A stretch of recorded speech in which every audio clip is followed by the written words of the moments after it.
আপনি কি বিশ্বাস করবেন, নর্থ বেঙ্গলের এমন একটা ব্রিজ আছে যেটা শুধু রাস্তা নয়, এটা নিজেই এখন একটা ট্যুরিস্ট অ্যাট্রাকশন হয়ে গেছে। তো আমি এখন দাঁড়িয়ে আছি বাগরাকোট লুপ ব্রিজের সামনে। গত কিছুদিন ধরে এই জায়গাটা সোশ্যাল মিডিয়াতে অনেক দেখেছি, তাই আজকে নিজেই চলে এলাম দেখতে। আসলে এই জায়গাটা কেন এত পপুলার, এই জায়গাটা শুধু কি ফটো তোলার জন্য, নাকি এর পেছনে অন্য কোনো কারণ আছে? তো আজকের ভিডিওতে এটাই এক্সপ্লোর করব আর আপনাদের দেখাবো এর মেন কারণটা কি। তো চলুন শুরু করা যাক।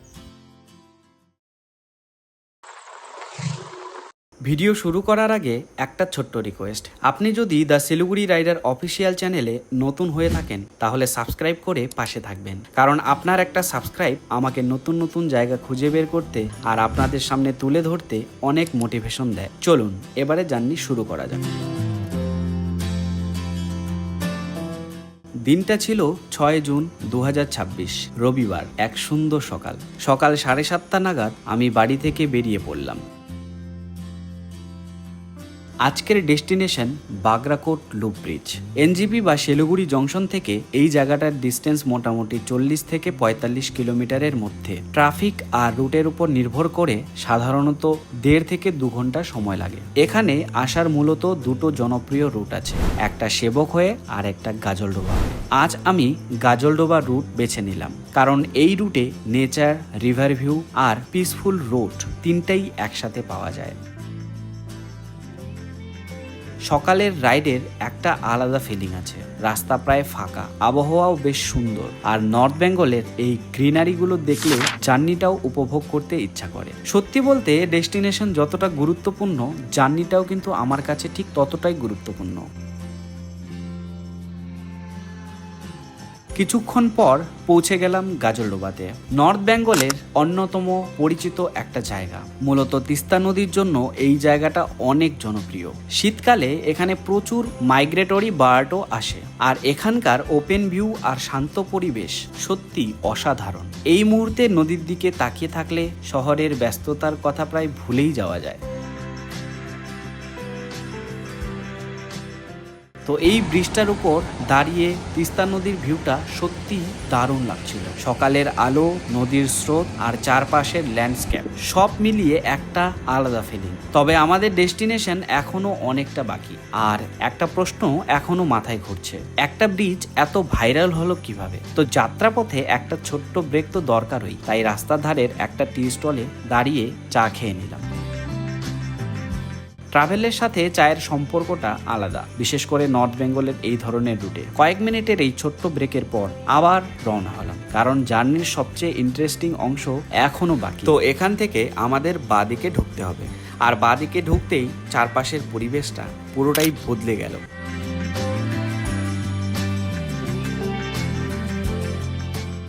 এখনো পর্যন্ত রাইডটা বেশ স্মুথ আর এনজয়েবল ছিল, কিন্তু সামনে যে রাস্তাটা অপেক্ষা করছিল সেটা আরও বেশি ইন্টারেস্টিং হতে চলেছে। তো সামনে আপনারা যে জঙ্গলটা দেখতে পাচ্ছেন, এটা হলো এই রুটের একটা অন্যতম সুন্দর অংশ। চারপাশে শুধু সবুজ আর সবুজ। রাস্তার পাশে একটা বোর্ড দেখতে পেলাম, এলিফ্যান্ট ক্রসিং জোন লেখা রয়েছে, মানে এই রাস্তায় বন্য হাতির চলাচল রয়েছে। যদি আপনারা এই রাস্তা দিয়ে আসেন অবশ্যই একটু সাবধানে ড্রাইভ করবেন। তো জঙ্গলের এই সুন্দর রাস্তা দিয়ে কিছু দূর এগিয়ে যাওয়ার পর সামনে একটা মোড় পড়বে, আর সেই মোড় থেকে আমাদের আবারও বাঁদিকে ঢুকতে হবে।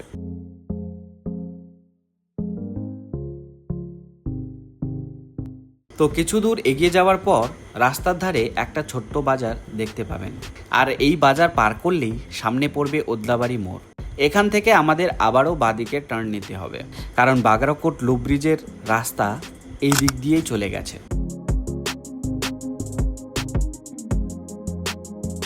তো চারপাশের এই সুন্দর পরিবেশ আর রাইডটা উপভোগ করতে করতে আমরা এগিয়ে চললাম। কিছু দূর এগিয়ে যাওয়ার পর সামনে পড়বে মিনা মোড়। এই মিনা মোড় থেকে ডান দিকে ঢুকতে হবে। ডান দিকে ঢোকার পর কিছুটা এগোলেই একটা রেলগেট দেখতে পাবেন, আর সেই রেলগেটটা ক্রস করে আমরা সোজা এগিয়ে চললাম বাগরাকোট ব্রিজের দিকে। পথে একটা ছোট্ট গ্রাম পড়বে, সেই গ্রামটা পার করার পর আবারও ডান দিকে একটা ছোট্ট রাস্তা দেখতে পাবেন, আর সেই রাস্তা দিয়েই আমরা এখন এগোতে শুরু করলাম আমাদের মূল ডেস্টিনেশনের দিকে।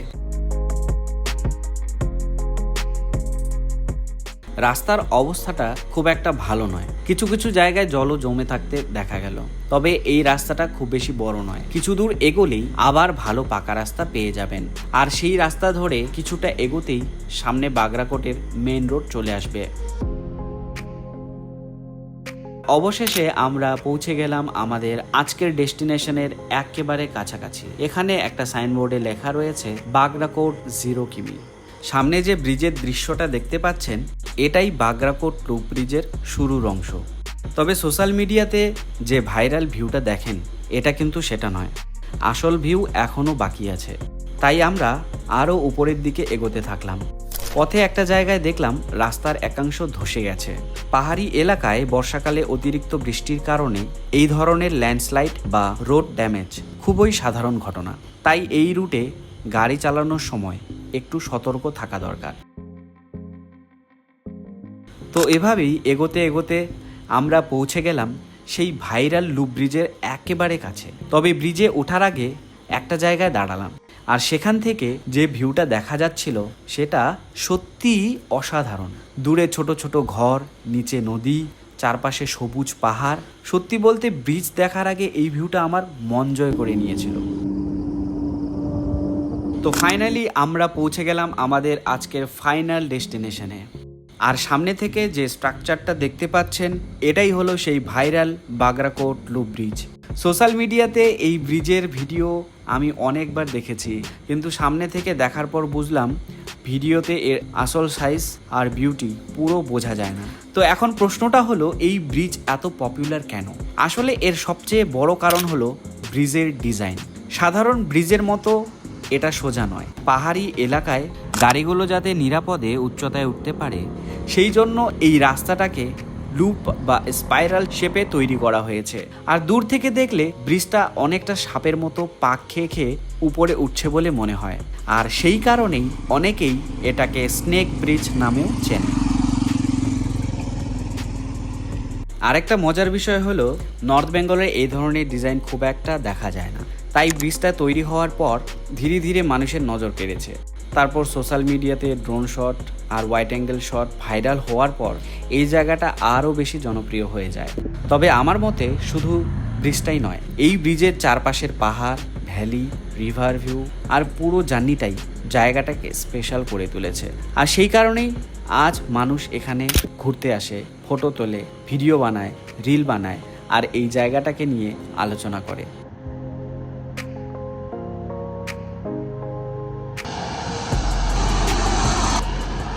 তো লুপ ব্রিজে কিছুক্ষণ সময় কাটানোর পর আমরা চলে যাচ্ছি ভিউ পয়েন্টের দিকে। যদি এই লুপ ব্রিজের আসল সৌন্দর্য দেখতে চান, তাহলে ভিউ পয়েন্টে আসতেই হবে, কারণ এখান থেকেই পুরো ব্রিজটার স্পাইরাল বা স্নেক শেপটা সবচেয়ে ভালোভাবে দেখা যায়। এই জায়গা থেকে ভিউটা এরকম।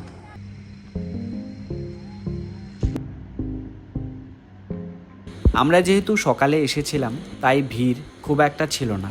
তবে সময় যত বাড়ছিল ততই কিন্তু মানুষের ভিড় বাড়তে শুরু করেছিল। এখানে অনেকেই ফ্যামিলি নিয়ে এসেছেন, কেউ বন্ধুদের সাথে এসেছেন, আবার কেউ শুধুমাত্র ইউনিক ব্রিজটা দেখার জন্য একাই এসেছেন।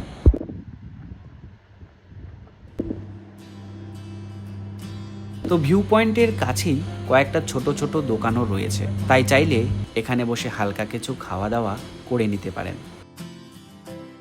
আর সামনে যে দৃশ্যটা দেখতে পাচ্ছেন, সেটাই সম্ভবত এই জায়গাটার সবচেয়ে বড় আকর্ষণ। একদিকে পুরো লুপ ব্রিজের ওয়াইড ভিউ, অন্যদিকে পাহাড়, নিচে নদী আর দূরে ছোট ছোট গ্রামের দৃশ্য। সব মিলিয়ে জায়গাটা সত্যি খুব সুন্দর। এখন বুঝতে পারছি কেন এত মানুষ এই জায়গাটা নিয়ে কথা বলে। আমার কাছে ব্যক্তিগতভাবে শুধু ব্রিজ না, পুরো জার্নি, সারাউন্ডিং ভিউ আর এই পিসফুল অ্যাটমসফিয়ার সবটাই ভালো লেগেছে। তো আজকের মতো এখানেই শেষ করছি। ভিডিওটা কেমন লাগলো অবশ্যই কমেন্ট করে জানাবেন। আর যদি ভালো লেগে থাকে তাহলে একটা লাইক এবং শেয়ার করতে ভুলবেন না। খুব শীঘ্রই নর্থ বেঙ্গলের আরেকটা নতুন অজানা ডেস্টিনেশন নিয়ে হাজির হব। ততক্ষণ পর্যন্ত ভালো থাকবেন, সুস্থ থাকবেন। দেখা হবে পরের ব্লগে। ধন্যবাদ।